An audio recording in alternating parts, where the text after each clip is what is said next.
First tonight, she says it's against the will of God. That's the view of a London mother who's taken her son out of primary school in protest against lessons about same-sex relationships. And Izzy Montague says she's not the only parent unhappy. Lessons about relationships will become compulsory in schools from September next year. But incorporating same-sex relationships and transgender issues have proved controversial. Head teachers and campaigners say it's right for schools to promote inclusivity. Anna O'Neill has the story. And then, crack! Out came their very own baby. A group of 5- and 6-year-olds at a school in Dartford learning about different kinds of families. It doesn't matter if it's a girl and a girl and a boy, or a boy and a boy, and then they get married, and then, yeah. The head of this school is a gay man with 4 adopted children. He says it's important that children understand that same-sex relationships exist. I think it's about 5-year-olds understanding that within their class there are going to be 30 children with all sorts of different families. My own daughter goes to a school, she has 2 dads. I wouldn't be having this discussion about teaching your child to swim.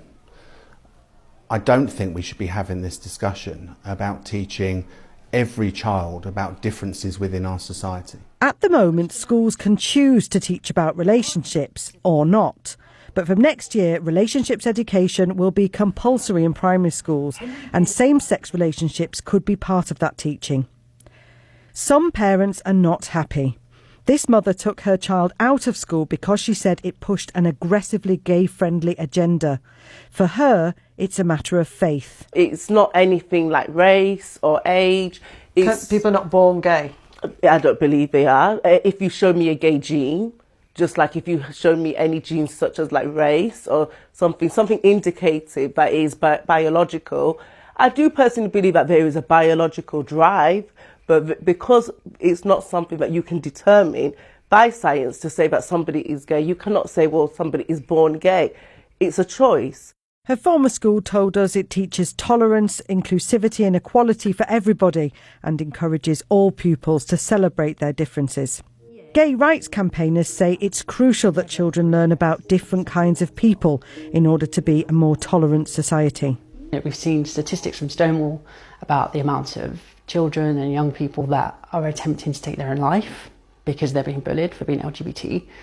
This isn't just about teaching, it's about saving lives potentially, and that's why it's crucial. If you've heard that phrase, oh, that's so gay. The guidance says schools can decide what is appropriate to teach and when, but LGBT people should be respected in British society and their relationships protected by law.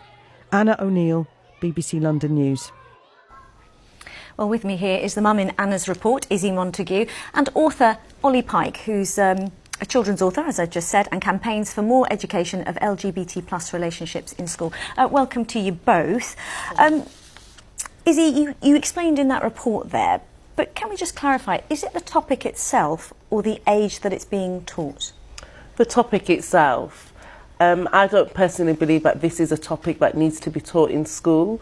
Everything has a purpose. School's purpose is to academically teach our children, and it's got nothing to do with sexual lifestyles or desires or relationships. But by next year, all children will be learning about relationships and families, not necessarily sex education, but relationships and families. Aren't same-sex relationships part of that conversation? Families come in all shapes and sizes. No, families don't come in all shapes and sizes. We decide what happens in our families, and that's the thing. Some people might say, well, this is right for me. Some people disagree with it. Don't think you should teach everything to a child just because people think it's right for them. I don't believe that there is such a thing as 2 mums or 2 dads. There isn't. Biologically, there isn't. Ollie's itching to get in. I just want to say, I think it's the school's responsibility to prepare children for life in modern Britain, and we know that's the case. And this isn't just about teaching them about different types of people and different families, it's about saving lives. As I said, we know LGBT plus children experience like a higher volume of bullying, and they're attempting to take their own life on some serious occasions, and we just need to put a stop to it. But this is not anything to do with schools or how people, you can't change the way how people think. People naturally obviously have feelings towards certain things, and you can't just indoctrinate other people's children. It's not saving lives. I mean, these are sound bites and jargon that's constantly churned out, which you have no proof to say that teaching We people... have got proof, Izzy. We've got proof from Stonewall School Report 2017, Just Like Us report, like... All of which are LGBT campaign groups. They're nothing, you know, to do... They're unbiased. They're not unbiased, are they? They're very biased. They're going out deliberately trying to prove that this is the causative factor. They're here to support LGBT plus people and save LGBT But how about there's many lives. children at the school who are not LGBT? How do you know that by confusing other children who do not have these issues at school is going to cause more problems for them? I was one of those children at school who I was a Christian girl at school, and anybody teaching me that it's wrong would make me feel that, or make me feel that my feelings were wrong about this, would make me feel bad. Let me just bring Ollie in there. Do you wish that you had been taught something like this in school? Absolutely, and that's the reason why I'm doing this, because I felt so lonely growing up. I felt like something was wrong with me. On occasions, I wasn't sure who I was and felt like I wasn't allowed to be myself. And I still have issues from that today. And that's a big driving factor as to why I create this content. Can I just say, though, children aren't born with any kind of homophobia. Anything that helps increase tolerance in our society, isn't that a good thing?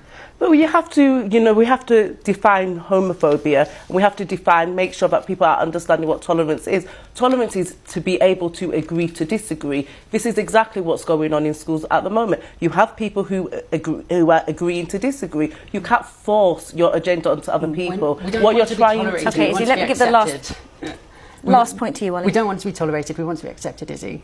Okay. We could carry on, but I'm afraid we have to leave it there. To you both, thank you very much indeed for coming in and sharing your views. Thank you.